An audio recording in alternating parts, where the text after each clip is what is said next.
चीता और बंदर की कहानी। किसी घने जंगल में एक बहुत ही तेज और चालाक चीता रहता था। वह अपनी फुर्ती और ताकत के लिए जंगल में मशहूर था।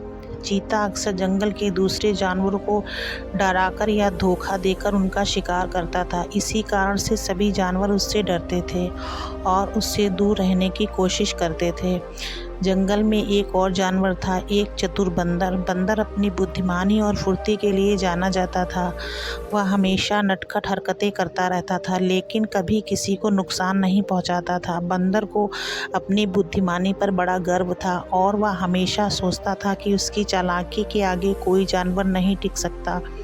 एक दिन चीता और बंदर की मुलाकात जंगल में एक नदी के किनारे हुई। चीता उस समय भूखा था और कुछ शिकार की तलाश कर रहा था। जब उसने बंदर को देखा तो उसके मन में तुरंत ख्याल आया कि क्यों ना इस चतुर बंदर को अपना शिकार बना लिया जाए।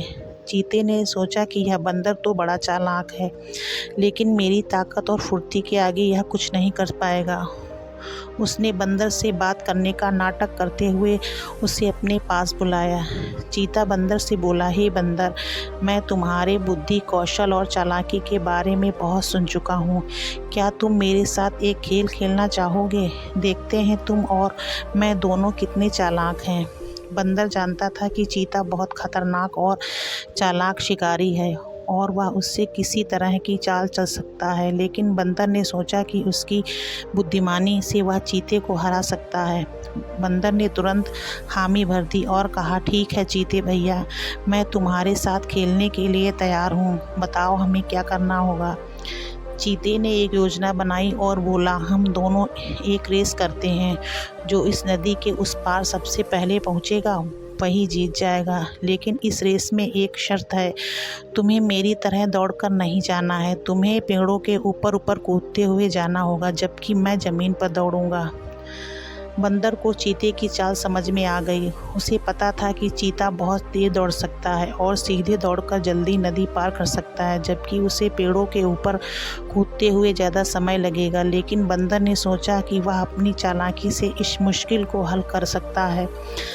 बंदर ने थोड़ा सोचकर कहा, ठीक है चीता भैया, मैं इस शर्त को मानता हूँ, लेकिन रेस शुरू करने से पहले हम दोनों को एक साथ नदी के किनारे चलना होगा, ताकि यह सुनिश्चित किया जा सके कि हम दोनों एक ही जगह से रेस शुरू करें। चीते ने हामी भर दी और दोनों नदी के किनारे चलने लगे। बंदर ने देखा कि रास्ते में एक बहुत बड़ा पेड़ था, जिसकी शाखाएं नदी के ऊपर तक फैली हुई थीं। बंदर के मन में एक योजना आई। जब वे उस पेड़ के पास पहुँचे तो बंदर बोला, चीते भैया, इस पेड़ की शाखाएं बहुत ऊंचाई तक जाती हैं। अगर हम पेड़ की ऊंचाई से कूदें तो नदी पार करना और भी मज़ेदार हो जाएगा। चीते को बंदर की बातों में कोई चाल नज़र नहीं आई और उसकी बात मान गया। बंदर पेड़ पर तेज़ी से चढ़ गया और ऊपर से एक मोटी शाखा फाड़कर नदी के उस पार चला गया। चीता भी पेड़ पर चढ़ने की कोशिश करने लगा, लेकिन वह पेड़ों पर चढ़ने में उतना माहिर नहीं था जितना बंदर। उसकी कोशिश नाकाम रही और वह पेड़ के नीचे गिर गया। इस बीच बंदर पहले ही नदी पार कर चुका था और वह पेड़ की ऊंचाई से चीते का मजाक उड़ाने लगा। देखा चीते भैया, दौड़ में जीतने के लिए सिर्फ ताकत और फुर्ती नहीं बल्कि बुद्धि की भी ज़रूरत होती है, बंदर ने हंसते हुए कहा। चीता, जो अब तक बहुत गुस्से में था, वह समझ गया कि उसने बंदर को कम आंका था। उसे यह एहसास हो गया, सिर्फ ताकत और तेज़ दौड़ने से ही जीत हासिल नहीं की जा सकती, कभी कभी बुद्धिमानी और चालाकी भी ज़रूरी होती है। बंदर ने चीते को सबक सिखा दिया और किसी को उसकी ताकत के आधार पर नहीं मापा जा सकता। चीता को अपनी हार माननी पड़ी और उसने बंदर की तारीफ़ की।